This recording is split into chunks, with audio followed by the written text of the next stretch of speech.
मेरे सीने में नहीं तो तेरे सीने में सही, हो कहीं भी आग लेकिन आग जलनी चाहिए। नमस्कार साथियों, मैं मदन मोहन। मैं योगेंद्र सिंह मेहता। हम सैंडरोड ग्लास की तरफ से आप सभी का हार्दिक स्वागत करते हैं और CICU का स्पेशल धन्यवाद करते हैं। तो आज हमारी काइजन थीम है कि हमें एनर्जी सेविंग करनी है वॉशिंग मशीन पे हीटर का रिप्लेसमेंट करके हीट पंप के द्वारा। ये हमारी कंपनी का इंट्रोडक्शन है, जिसमें हमारा प्लांट पुणे में, चेन्नई में, भिवाड़ी में और हमारे सर्विस सेंटर पुणे में, भिवाड़ी में और हलोल और अनंतपुर में स्थित है। ये कुछ हमारे सर्टिफिकेशन है, जैसे IATF 16949, ISO 14000/2015। ये हमारी कंपनी के प्रोडक्ट्स हैं, जिसमें आप देख सकते हैं कि विंडशील्ड है, सनरूफ है, रियर साइड फिक्स ग्लास है, बैकलाइट है, रियर डोर ग्लास है, फ्रंट डोर ग्लास एक्सेट्रा है। ये कुछ हमारे स्टीम कस्टमर जैसे Honda, Mahindra, Tata, Maruti Suzuki, Renault, MG, Hyundai and Nissan. इसमें आप देख सकते हैं कि हमारा जो प्रोजेक्ट था असेंबली वाशिंग मशीन पे हमारा एनर्जी कंजम्पशन बहुत ज़्यादा हो रहा था, तो हमारा टारगेट ये था कि उसके हीटर के लोड को हम कट कर दें और एनर्जी सेव करें। उसके अलावा हम CO2 फुटप्रिंट्स में भी रिडक्शन करें और एनर्जी सेविंग को बढ़ावा दें। ये हमारी टीम का इंट्रोडक्शन है, जिसमें मैं प्रोजेक्ट लीडर, मैं प्रोजेक्ट मेंबर योगेंद्र सिंह मेहता। ये हमारी प्लांट का लेआउट है, जिसमें आप देख सकते हैं कि हमारा रॉ ग्लास से लेके फाइनल इंस्पेक्शन तक हमारा जो ग्लास है वो किस किस स्टेज से गुजरता है। और ये हमने अपना प्रोजेक्ट हमने असेंबली वॉशिंग मशीन पे इंप्लीमेंट किया। ये जैसे कि आप देख रहे हैं, फर्नेस के बाद जब दो ग्लास इनर और आउटर ग्लास डीपेयर होने के बाद असेंबली वॉशिंग मशीन पे क्लीन होते हैं, उसके बाद एक ग्लास पेयर होते हैं, तो हमें वॉशिंग मशीन पे गर्म पानी से ग्लास क्लीन करना पड़ता है। अरे भाई, हमारी प्रॉब्लम क्या थी? हमारी प्रॉब्लम थी वॉशिंग मशीन पे गर्म पानी पे हमें बहुत ज़्यादा एनर्जी कंज्यूम हो रही थी। कंज्यूम क्यों हो रही थी? क्योंकि हमने वहाँ पर कन्वेंशनल हीटर लगाए थे, इमर्सन वाले।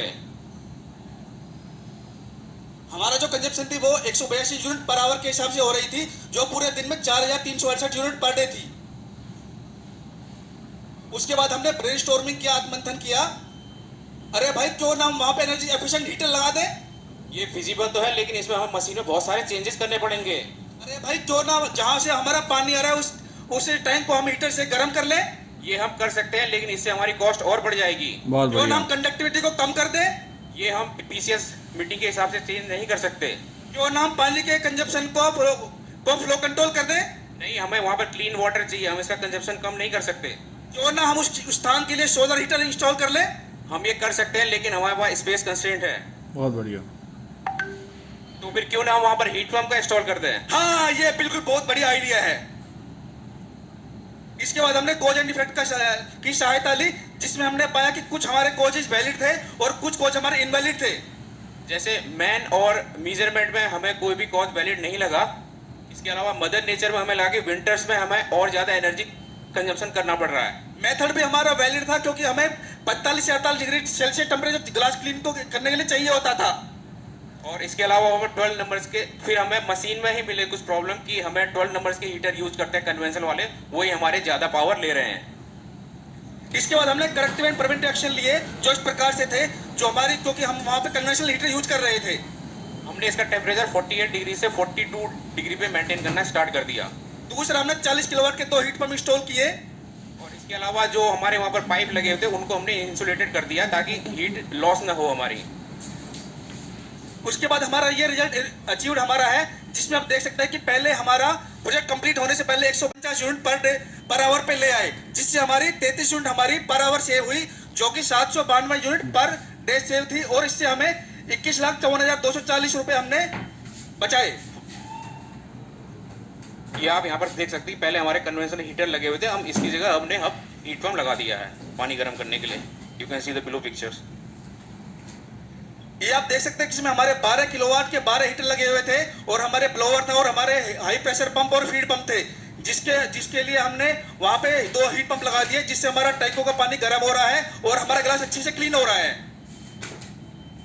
ये हमारा डिफरेंस है कूलिंग साइकिल और हीटिंग साइकिल में। जो देख सकते हैं कि हीट पंप एक न्यू टेक्नोलॉजी है, जिसके माध्यम से हम उस वातावरण का उष्मा को यूज करके हम जिस मीडियम को हमें गर्म करना होता है, उस मीडियम को गर्म करके हम यूटिलाइज कर सकते हैं। ये हमारी इन्वेस्टमेंट डिटेल थी, जिसमें आप देख सकते हैं कि हमारा जो पंप था हमारा वो 6,60,000 रुपए थे। और इसके अलावा जो सर्कुलेटिंग पंप लगाया हमने वो 35,000 का इंस्टॉल किया। मैकेनिकल स्ट्रक्चर 80,000 रुपए, जो कि हमारी कुल लागत 8,50,000 रुपए थी। और इसके अलावा CPVC piping, fittings, wall strainer ये सब लगा के 75,000 का इन्वेस्टमेंट किया था हमने। और टोटल हमने 8,50,000 रुपीज़ का इन्वेस्टमेंट किया इस पे हमने हीट पंप पे। ये हमारे कुछ प्रत्यक्ष लाभ थे, जिसमें हमने 2,59,280 यूनिट हमने सेव करी, जो कि 21,54,240 रुपए INR थे। इससे हमें कुछ अप्रत्यक्ष लाभ भी हुए, हमारी टीम भावना मजबूत हुई।